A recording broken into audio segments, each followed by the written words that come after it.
A lot has happened recently on the Elgoville Railway. It has undergone a massive extension, as you can see. Elgoville has two builders, Ryan and Alfonse. Since Ryan was hospitalised, Alfonse has had to do both his work and Ryan's. He's been kept on his feet all week, seeing as he's been the only one to work on the Elgoville Railway. Ryan's condition in hospital is improving though, so hopefully he'll be back soon. However, until then, Alfonse will just have to make do.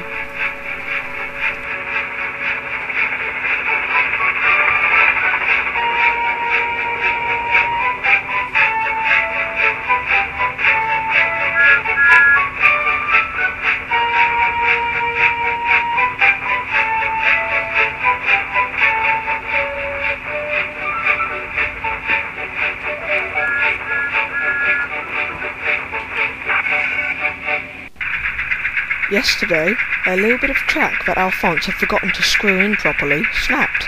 Today, his only job is to repair it. He's very thankful that he's only got one job today, I can tell you. After he's finished repairing it, he's going to go on an unofficial job and help Harold mend his helicopter.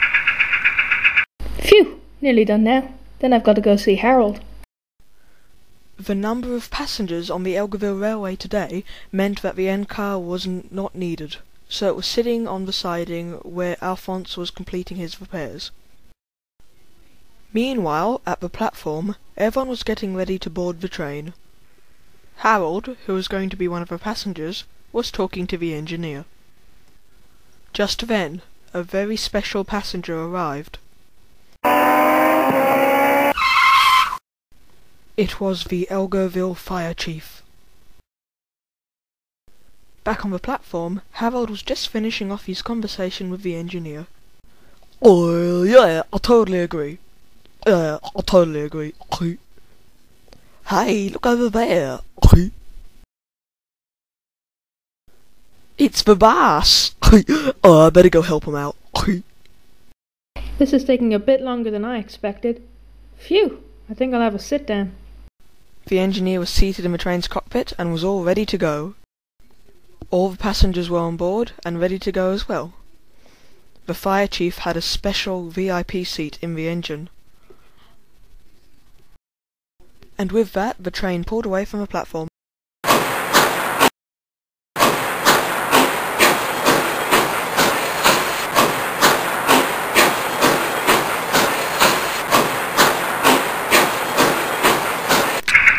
The train sped past Alfonse, who was having a sit-down.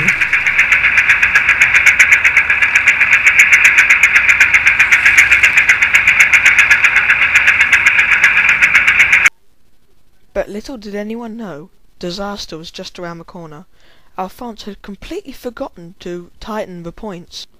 Every time the train went past the points, they got looser and looser and looser, until eventually they just sprang to the alternate position.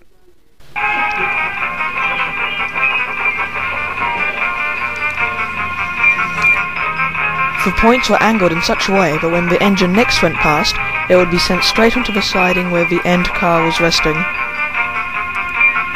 Alfonse saw what was going to happen, but he saw it far too late. The engineer saw what was going to happen even later.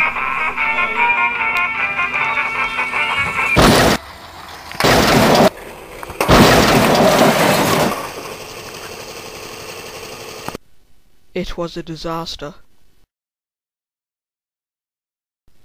Both the cockpits of the end car and of the engine were completely smashed.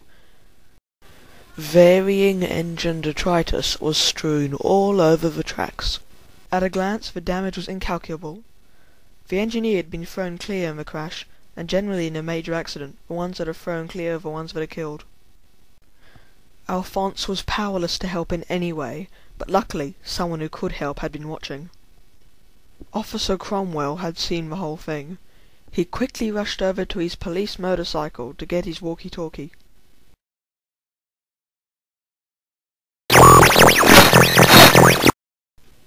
As soon as the airwaves cleared of static, he radioed Cletus.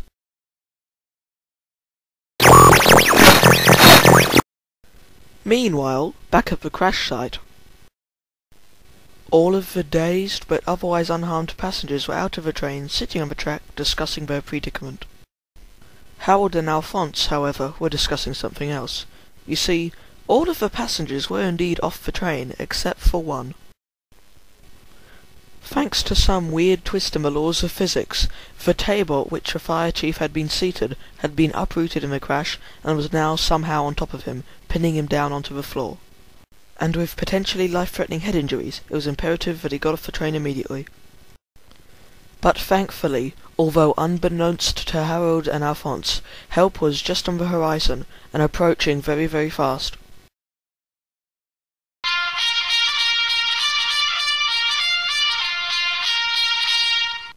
Cletus! Oh, thank God you're here. Hey there, Harold. Has anyone been hurt? Oh, well, no, actually, thankfully. Except for Major Knee here, of course. And the boss. The boss? Wait, what? You mean our boss? Yeah, that's the one. Oh my God! Boss! Boss! What are we gonna do, Cletus? We have to get him out of there. Cromwell usually has good ideas for these sorts of things. Let's ask him.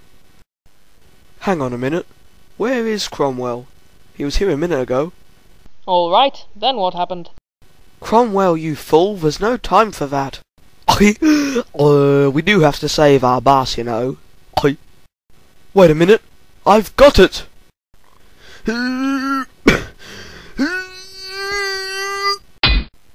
Well, gee, thanks for helping everyone. I wonder what he's got in mind. Stand back, everyone, I'm going in. I know what you're doing.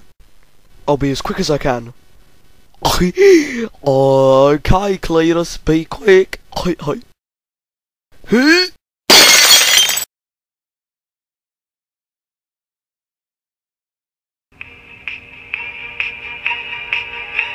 And so the Elgoville fire chief was saved. Alfonse cleaned up the wreck and then repaired it. This would normally be Ryan's job, but he was, of course, in hospital.